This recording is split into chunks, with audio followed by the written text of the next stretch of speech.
We got lost. They got lost? We got lost, yeah. Why? Are we in trouble or not? Yes, I was worried about you. I was waiting down there. Oh, up there. That part. But now this is everyone, yeah? Were you lost? Yeah, we got lost. We didn't see them.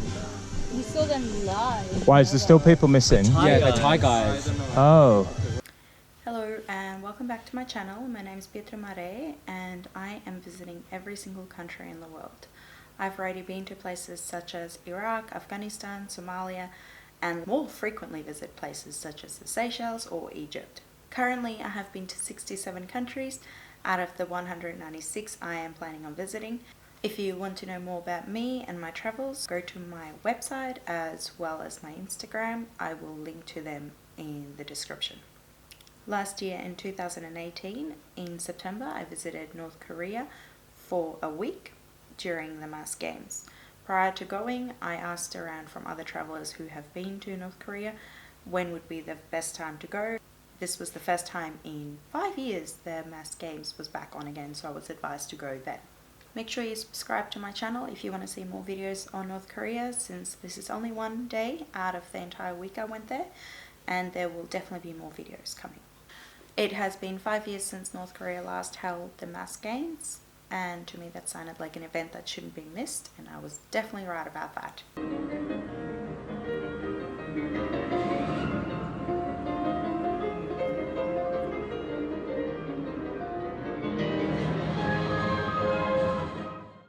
The North Korean Supreme Leader Kim Jong-un also attended the Mass Games, so I got to see him in living flesh, and this is the first time since he's been the leader in 2011 he has been in the presence of tourists.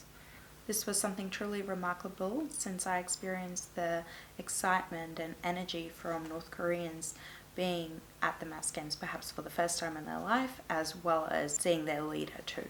The Mass Games was on September the 9th, so on September the 10th, 2018, we headed to the Demilitarized Zone, also known as the DMZ. When you go there, you'll be coming from Pyongyang, the capital city of North Korea, so it's going to be a very long day. I think it's about 3 hours of driving from the capital to the DMZ. The DMZ has been described as the most dangerous place on earth by former President Bill Clinton. Just this weekend gone, President Trump met the North Korean Supreme Leader Kim Jong-un at the Demilitarized Zone and stepped foot over as well as shook hands with him, and they had a private meeting. This is a very important event in history, since it's the first time a seated US president has gone to the DMZ to meet the Supreme Leader of North Korea. President Trump has been described courageous by the Supreme Leader Kim Jong-un for having done this. The world will know North Korea as North Korea, but whilst you are in North Korea, it is referred to as the Democratic People's Republic of Korea, or the DPRK. For me, that's quite a strange name for a communist country, since democracy is not a part of the North Korean politics. I'm not going to get involved in politics there, that's something I'm not touching on. For me, visiting the DMZ is a must-do item when visiting North Korea, since it is such an important part of Korean history. This was also one of the highlights for my trip to the DPRK or North Korea. Along the way, your guides will share some history from a North Korean perspective, so you can draw your own conclusions into what propaganda gets shared to you. We were a fairly large group, so we split into 2 buses, and we had 3 guides each, 2 from your tour company as well as 4 given to you by the North Korean tour company.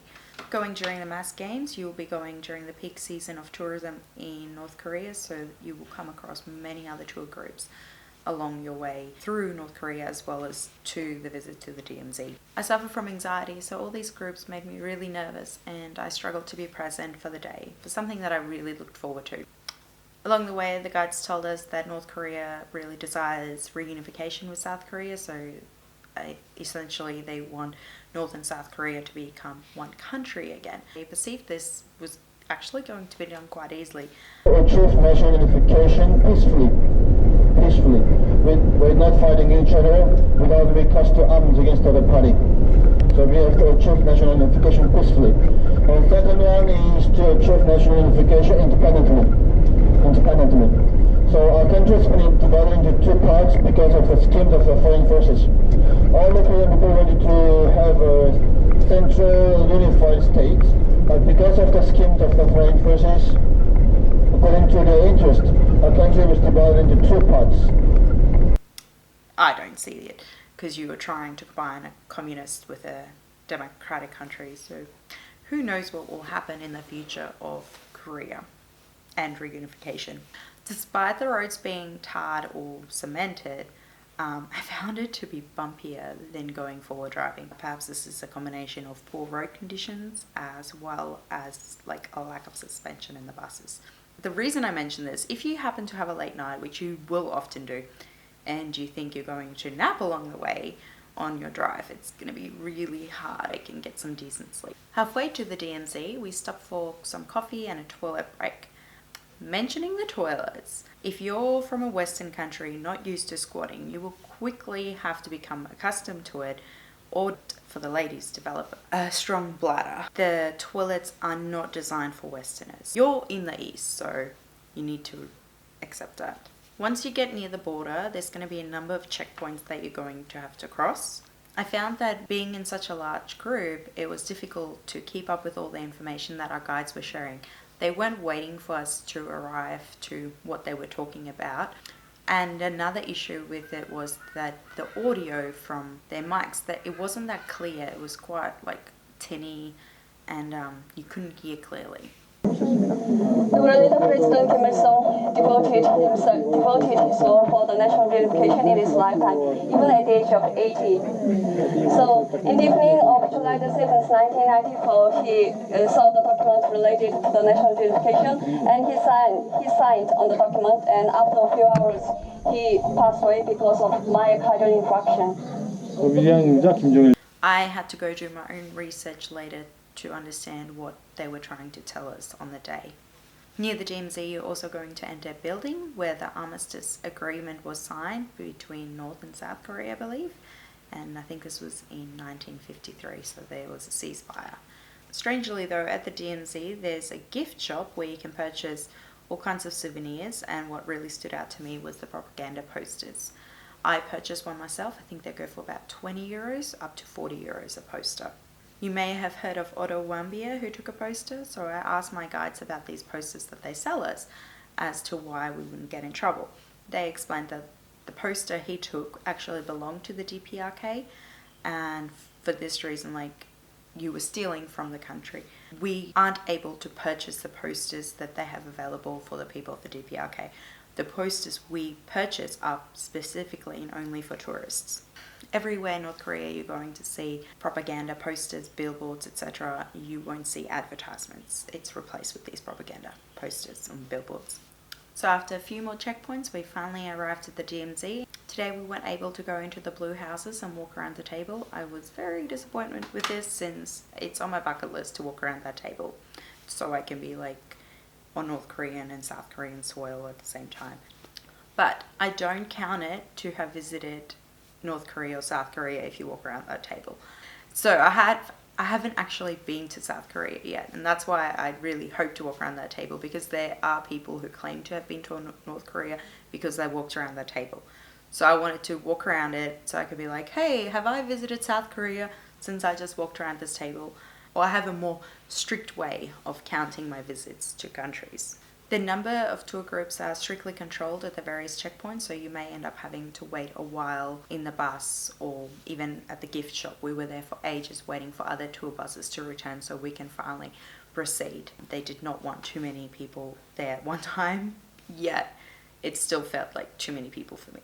At the DMZ, it's also one of the few places you're going to be able to take photos of a military establishments as well as military personnel. Everywhere else I went in North Korea, we were always told no cameras here, not permitted to take photos of military personnel or of military establishments, etc.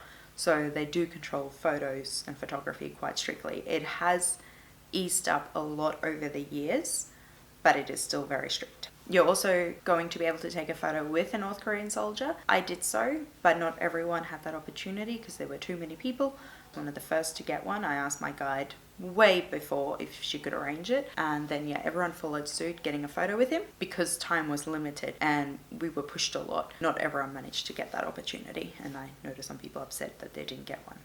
For me, this visit wasn't what I expected due to the number of tourists and also not being able to walk around the table. I was quite disappointed with it, but then again, I haven't been to South Korea yet, so I can still go to the DMZ from the other side of the border. In the end of the day, I would have enjoyed it much more if there were fewer tourists. I do keep it in mind though, at the time I went, that it was a win-lose situation. So I won in the sense that I got to attend the mass games and see a performance that's truly spectacular, as well as being in the presence of the Supreme Leader. But then again, some of my other experiences in North Korea wasn't as great because of the number of tourists.